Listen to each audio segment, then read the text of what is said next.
Hey everyone, I'm Kate Kennedy and I'm here with day 45 of 100 Days of Kane, PA. And whenever I started this project, one of the stories or one of the topics that came up so much was the tornado of 1985. So I thought I would spend a few days talking about people's memories and experiences during that time.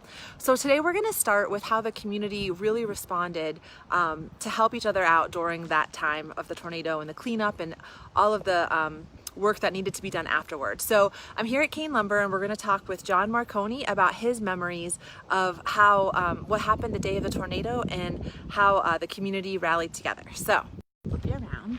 We're going to head on over here. Hello. Hello. So we have John Marconi, but we also have Buddy. Hey. How are you doing today? I'm doing good. Good. Thank you so much for your time. So we're talking about the tornado. We're going to spend a couple of days talking about the tornado, and we're going to start with you. Would you mind starting? Well, let's first of all start. When did you purchase Kane Lumber? 1984, January. But you've been working here for Since 71, full time.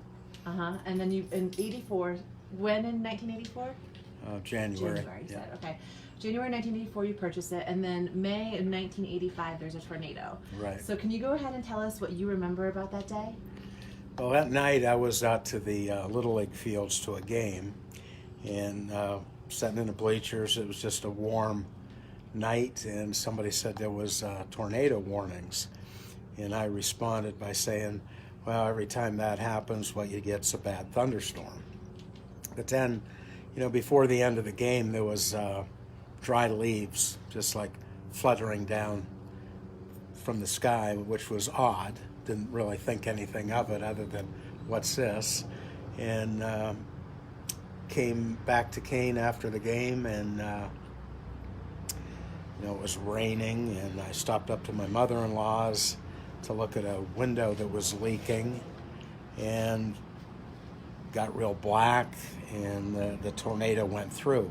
Of course, I was up on Grieve Street, and it came up Laurel Avenue. So I drove home. I couldn't get all the way home. I had to leave the truck and walk the rest of the way over down trees and power lines, and finally got to the house, and my wife Betsy and the kids were all outside. They had been in the basement, but they came out. So everybody was okay, but there was just lots of damage. And on my way down, there was several people that the words they used was, Kane Lumber's gone. And so I walked up here. Coming up the driveway, the front wall was still standing, but as I got closer, I could see the rest of the building. The roof was gone, and it actually ended up in the football field up at the high school. Yeah, so it really blew away. What were you thinking and feeling? I mean, I'm sure that there was a lot going on with you at that time, thinking, first of all, relieved your family's okay, but then walking up here not knowing what you were going to find. Mm-hmm. Well, yeah, I mean, it was shocking what I saw, and it was just so much, you didn't really know what to do. I found myself walking around here, looking at everything, going home. And after I was home for 15 minutes, I would come back up and do the same thing. I'd walk around, and not knowing what to do, I'd go back home that night. And 15 minutes later, I was back up. So, I mean, through the night. But the very next day at daylight, we were up here getting to work, putting things back together. We did lose, the roof, a lot of the buildings, and a lot of damage to actually all the buildings.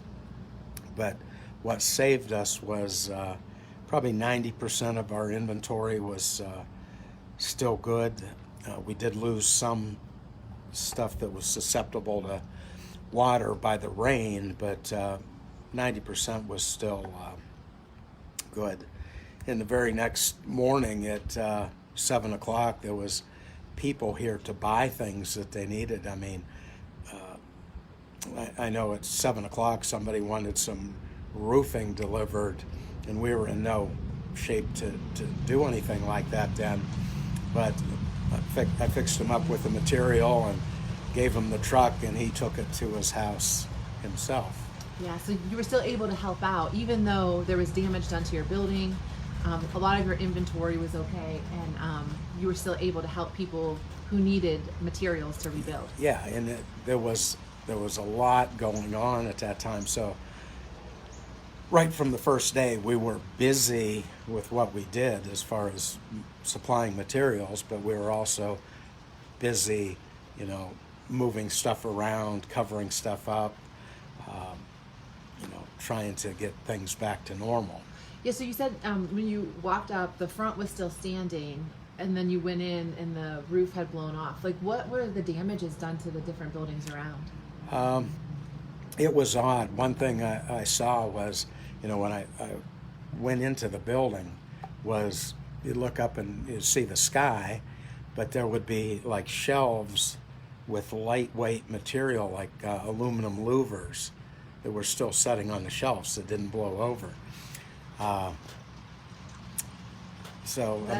It was a shock seeing the power that a tornado has. Sure, and it must have been overwhelming. Just like you said, you kept coming back up after 15 minutes of going home, like just to probably absorb it. Like that had to be so overwhelming to see what had happened to the store that you just bought. Okay, so you needed to help people out. What were some of the steps that you took to still be able to run your business while you were still rebuilding it? Well, it was a busy summer. The first few weeks, it was just clean up and salvaging material, buying more material, and going through the steps of business, what people needed. We had a lot of support. There's a couple people that stick in my mind. One's Andy Buhite. He's passed away now, but he was a longtime customer here over the years, and he was retired at that time. But like 7 o'clock in the morning, you'd see Andy walking up the driveway carrying a lunch bucket, and he never once said, "What do you want me to do?"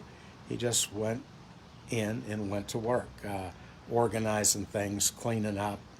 Then at 5 o'clock, you'd see him walking down the driveway.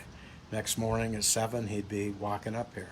Steve German, a police officer in town that was killed in 1999, spent a lot of time up here sorting, stacking, cleaning.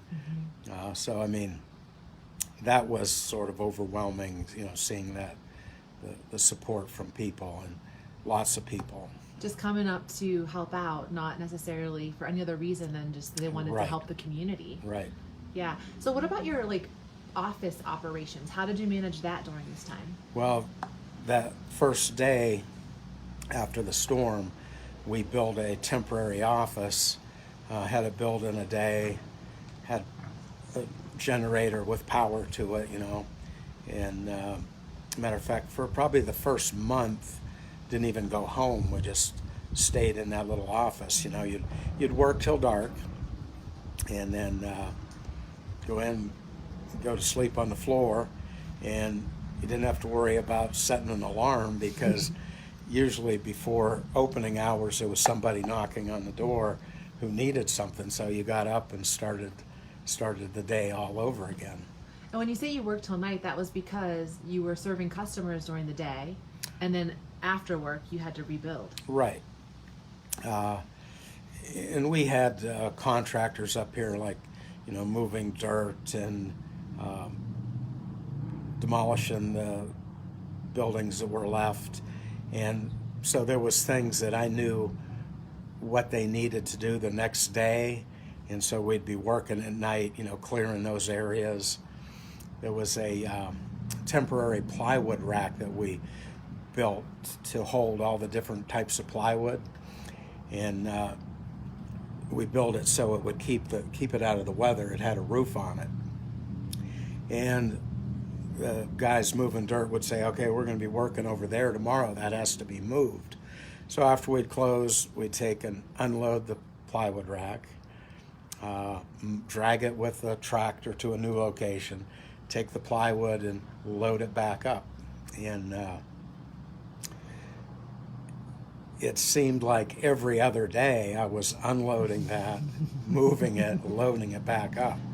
And it was after we did get a building up that we could put the stuff in, I said, I'm going to enjoy burning this thing. So, no more moving it around. Right.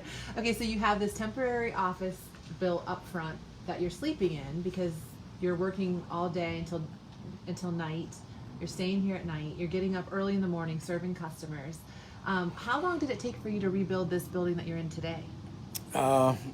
We had 2 buildings up the first summer. The main building here and the back warehouse. And then the following winter we built that front building there. And then a year later we built the long shed on the side. So, I mean, it was like 2 years to get everything done. Well, we were talking earlier and you were telling me about the brick behind you. Yeah, these came from one of the brick buildings that was here. And my sister-in-law, Lee Zook, and her boyfriend, Jeff Disson, stacked all these downed brick on pallets, and then we used them on this front wall. I think that's so cool. So these are from the original buildings in the Right. back, and now they're on the main building today after that's how you Right. rebuild it. Right. That's really cool. For about first couple of weeks, I mean, I actually felt that the tornado just affected me because of what I saw here and what I was doing. And then one Sunday I got in my truck and I started driving around, and I was really shocked at what I saw. I had no idea the damage around the area. It was shocking for me to see that.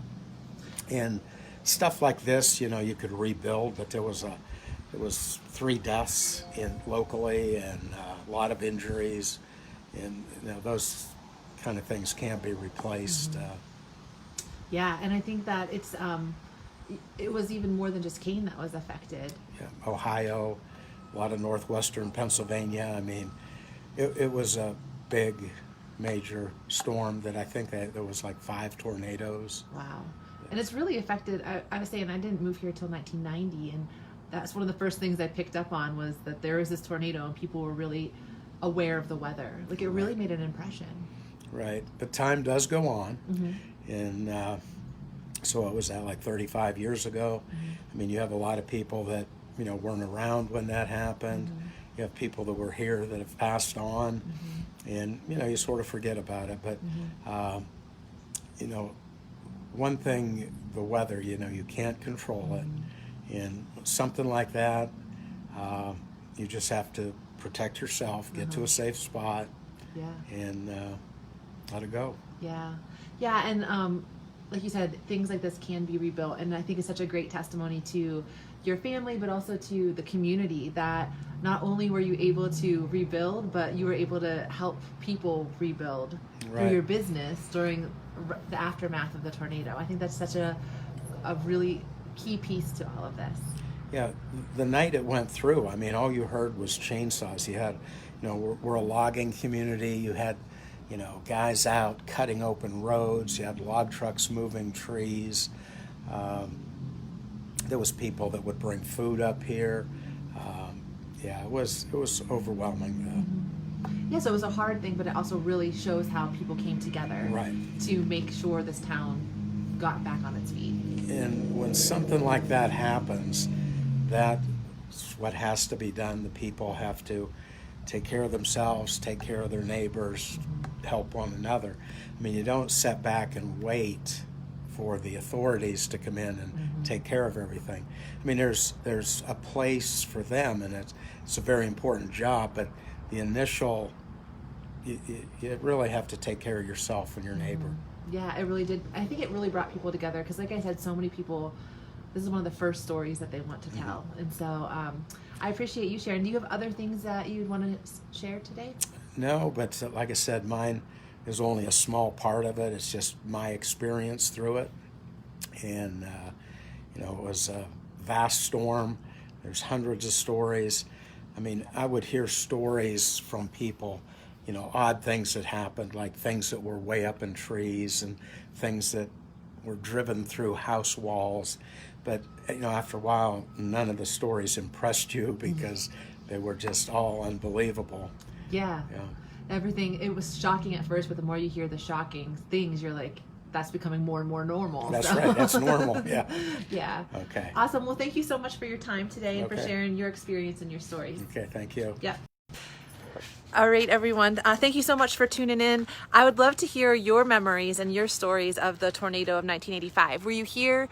How did you see the community come together? We're going to be spending the next couple of days talking about this, so feel free to be thinking about it and sharing in the comments below, or sending an email sharing the stories that you want to tell about the tornado and the ways that it brought us together in Kane. So thank you again for tuning in, and we'll talk to you again tomorrow for day 46.